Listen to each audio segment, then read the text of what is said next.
Hello dear students, today we are going to discuss the first topic of a new chapter, that is motion in a plane.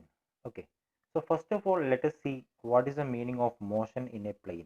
Before that we have already studied motion in a straight line in the previous chapter. What is the meaning of motion in a straight line?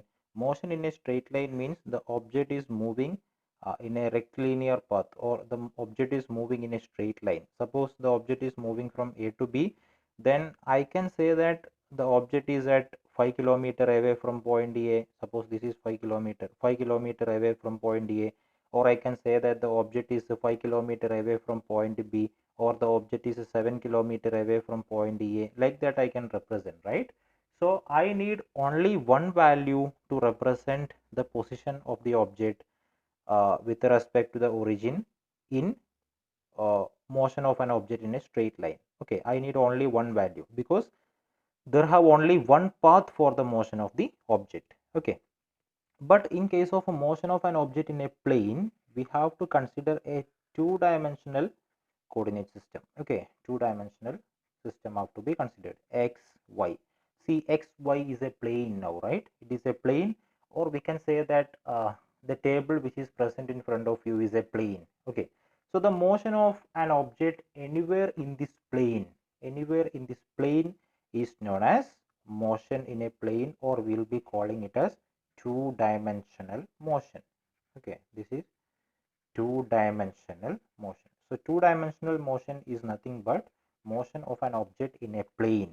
Okay, motion in a plane is known as two-dimensional motion, right? And what we will be calling this motion in a straight line, that is one-dimensional motion.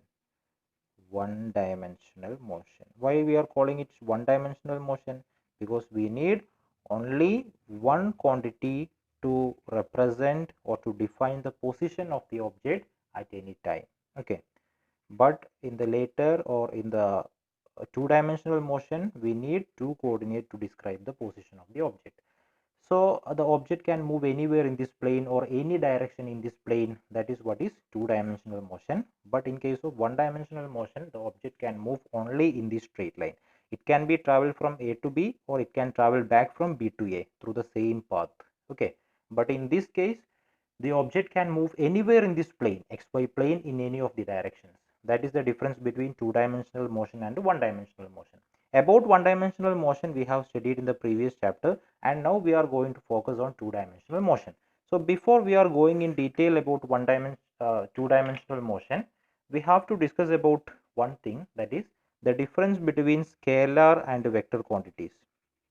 Scalar and vector quantities. Okay, so first of all let us look what is the meaning of a scalar quantity. A scalar quantity is a quantity which doesn't have direction. Okay, but it has only magnitude. Quantity which has only magnitude but no direction.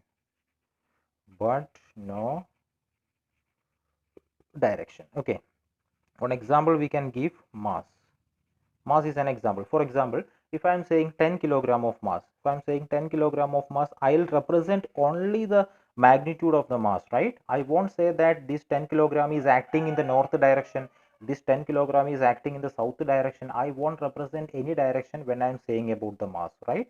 So that is what is the meaning of a scalar quantity. Or even we can write time. Okay, time also we are not representing any direction. Or even temperature also we are saying this much degree Celsius, we are not mentioning any direction, right? Okay, so that is what is scalar quantity. So what will be vector quantity? Vector quantity will be having both magnitude and a direction. Okay, both magnitude and direction. What is the meaning of magnitude? Magnitude is actually that quantity. Direction is actually the direction in which the quantity is proceeding. That is what is direction. Okay, magnitude is how much is that quantity. For example, I can tell velocity. Velocity is a vector quantity, because if I am saying that an object is traveling with a particular velocity of 20 kilometer per hour, 20 kilometer per hour in north direction or in east direction, like that I'll say, right? So I'll represent the direction of this velocity.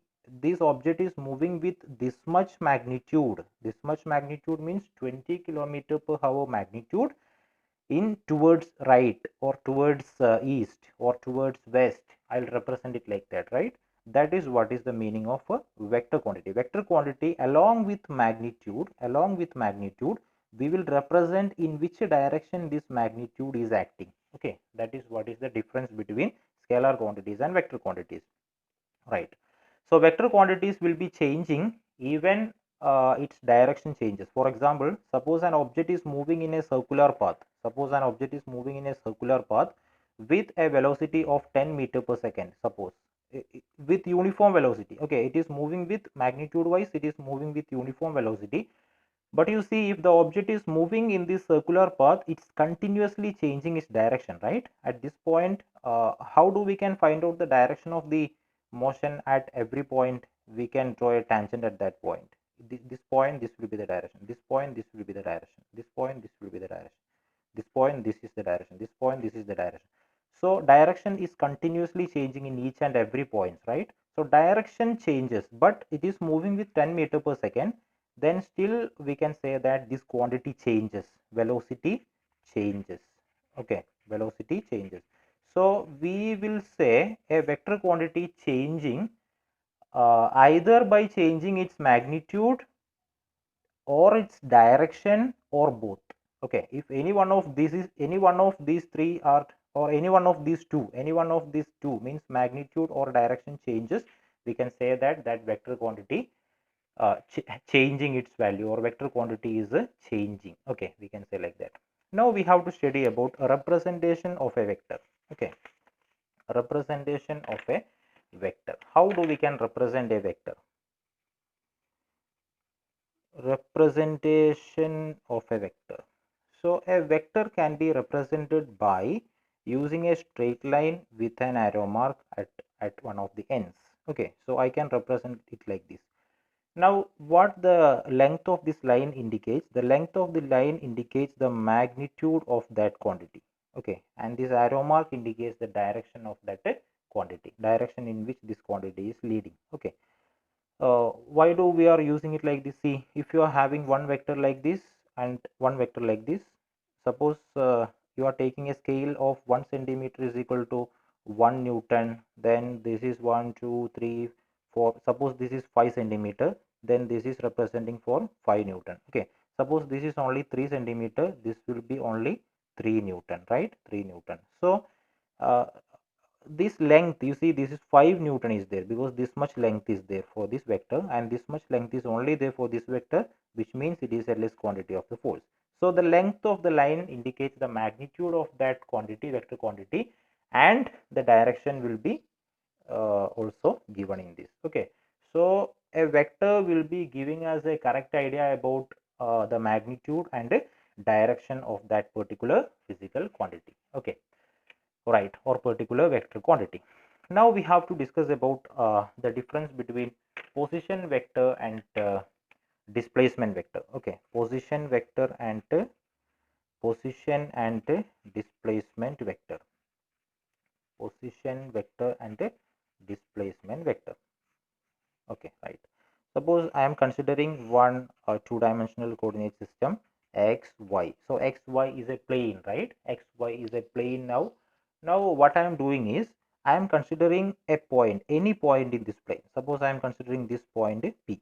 Okay, now I can draw a line, a straight line I can draw from origin to this point P, right? In this direction, right? This is what is position vector. So position vector is nothing but it is a straight line which is joining the origin of that coordinate system with the point. Okay, so suppose I wanted to find out the, or I wanted to draw the position vector of this point, then the line which is drawing from the origin to this point is known as position vector. Okay, so suppose this is the initial position of the object, so this will be the position vector for that. This position vector I can represent it as OP vector, vector OP. when we are writing a vector quantity, on the top of that we will put a vector sign. Okay, so that is what is the position vector. Now suppose after some time the position of the object changes from P to Q. Q is somewhere else. Suppose Q is here. So I can draw a position vector for Q also like this. Okay, so this is a position vector for a Q. Okay, so I can represent here, this is OQ, vector OQ. Okay, right. Now see, two position vectors we have got, one is OP and the other one is OQ. Now if you are joining the initial point and final point, if you are joining initial point and final point with a straight line, and which is leading from initial point to final point, that means the direction is from initial point to final point. Okay, then we are getting one more vector, right? What is that vector? We are getting a vector PQ. Okay, PQ is what? PQ is what is the displacement vector. Displacement vector. Okay, so displacement vector is a straight line which is drawn from initial point to the final point, and the direction will be from initial point to the final point. Okay, that is what is displacement vector. And position vector will be giving us an idea about how much this point away, how much this point is away from the origin, and what is the direction of this point. See, this direction is giving us the point is locating in which direction with respect to origin, right? And this arrow mark is giving us an idea about in which direction this point Q with respect to origin. Okay, so this position vector will be giving us an idea about the distance and direction, of this point with respect to the origin. Displacement vector will be giving us an idea about the shortest distance between the initial point and a final point, and also the direction of the displacement. Okay, so what are the position vectors here? OP and OQ are position vectors. Okay, so you have to understand these two things. First one is position vector and second one is a displacement vector. Okay, now let us discuss about the different types of vectors or some common definitions which we have to be learned to proceed with vectors or to proceed with motion in a plane. Okay, some definitions have to be stated. Among that, the first one is equal vectors or some type of vectors, we can say types of vectors. Okay, first one is equal vectors. Equal vectors are nothing but the vectors which are having equal magnitude and equal direction. Okay, see, this is a vector A, and if I am drawing another vector B, see, this both the vectors are having same length, right? Same length means the same magnitude. Same length for the two vectors means same magnitude. Same magnitude, and the arrow mark is heading in the same direction, right? See, both are in the same direction, so same direction. Okay, so same magnitude, same direction. If two vectors are said to be equal vectors, if two are having same magnitude and also the same direction, that is what is equal vector. And another next one is negative of a vector. What is the meaning of a negative of a vector? Negative of a vector means, see, suppose we are having a vector here, this is vector A, then suppose I am drawing another vector which is having same magnitude but in the opposite direction. See, this length and this length is similar, right? So the magnitude of vector A and vector B are similar, but these are in the opposite direction. So I can say that vector B is equal to minus of vector A. Minus of vector A. Minus of vector A means the direction of vector B is opposite to the direction of A. Okay, so this is what is the meaning of a negative of a vector. Negative of a vector. Okay. Now let us see another definition, that is modulus of a vector. Okay, modulus of a vector. Modulus of a vector. Modulus of a vector is nothing but the magnitude of vector. This is the magnitude of a vector. Okay, so modulus of modulus of vector A. Modulus of vector A is equal to magnitude of vector A. These two lines we are representing for magnitude, right? So inside these two lines we are placing this vector A, which means the magnitude of vector A, which is equal to only A. This vector sign has gone, right? So this is representing the magnitude. The direction is getting removed. That is what is the meaning of modulus of a vector. Next one is a unit vector. Unit vector.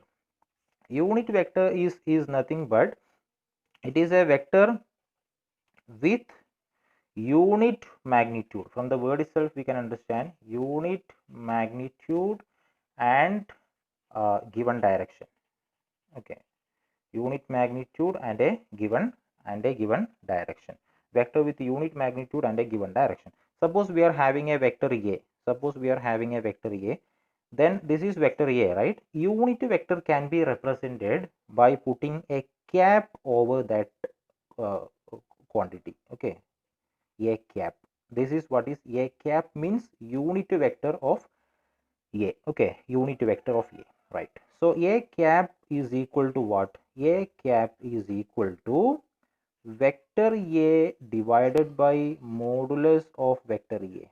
Okay, vector A divided by modulus of a vector A, which means that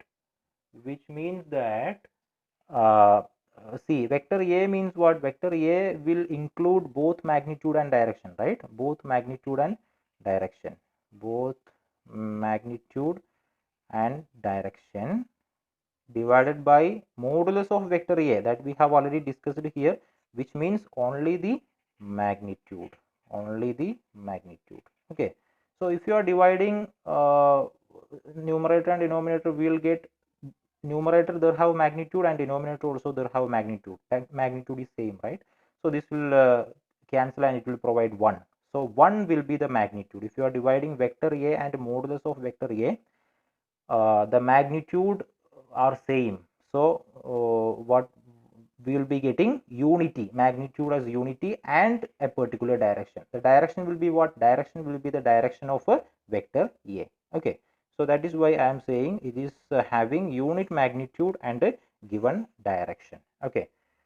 That is what is unit vector. This is a quantity which we are using, type of vector which we are using in many areas of physics. So you have to remember it. Okay, always, right? Now we have to discuss about another type of vector, that is collinear vector. Collinear vector. Collinear vector means the vector which are present in the same path or in the same direction. Okay, we can same direction, not in the same line. Collinear means same line, right? Same line. Okay, sometimes it will come in the same direction. I'll tell you that. Suppose this is vector A and another vector, this is B.